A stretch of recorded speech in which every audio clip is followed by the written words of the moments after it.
This simplified supply chain model was developed with Anylogic simulation software. The model represents a typical supply chain structure where retailers sell products and replenish their stock from a wholesaler, who in turn orders stock from a factory.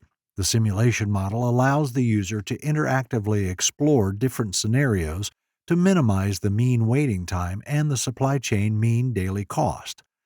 To achieve this goal, the user can manipulate the inventory levels for the retailer, wholesaler, and factory.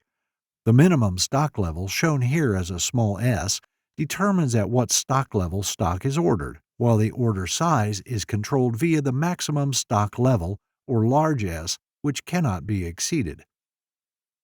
Additional factors also impact the performance of the supply chain, such as order costs, stock holding costs, and stock out penalties. The user may run the simulation interactively, making changes and observing the immediate impact on the supply chain, or fast forward to run the model for a year. The initial simulation run serves as the base case or reference point against which subsequent runs are compared. One common challenge in supply chain problem solving is the narrow focus on immediate objectives, such as minimizing waiting time and daily cost. However, this approach often overlooks the broader implications for the overall business. While minimizing waiting time and daily cost may seem beneficial on the surface, does it really guarantee the best overall outcome for the business? Let's explore this now by focusing on the wholesaler as a business entity and consider some additional financial parameters and balance sheet items, such as unit costs, markup, days payable outstanding, days sales outstanding, company weighted average cost of capital, tax rates, and assets.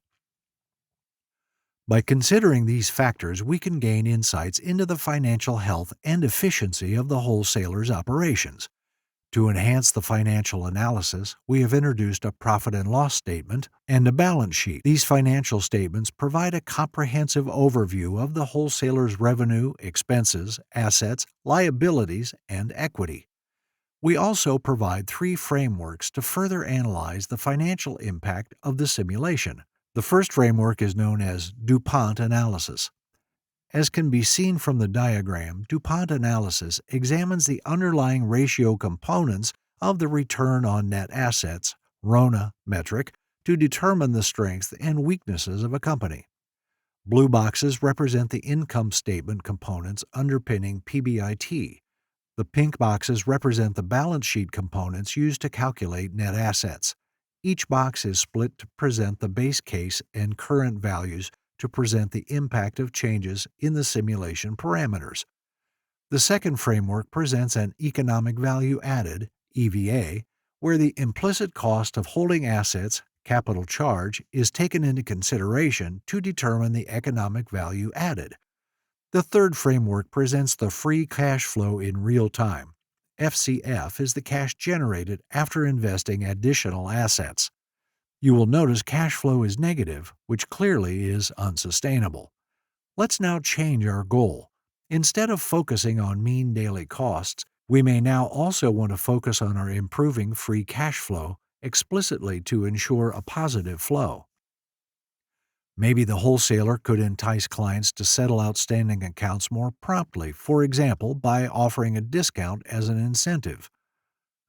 This will decrease our days sale outstanding, but it will also have a negative impact on our profit. However, applying these changes, we see an improvement in our free cash flow, which enhances liquidity and financial stability.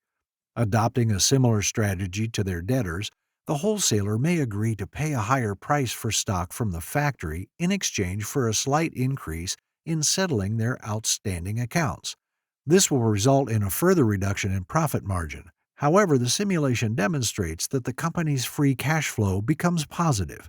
By incorporating financial indicators into the simulation, we introduce a new dimension to our overarching goal.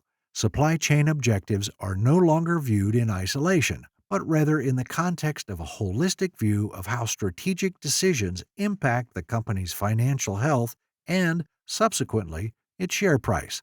This approach aligns with the objective of maximizing shareholder value.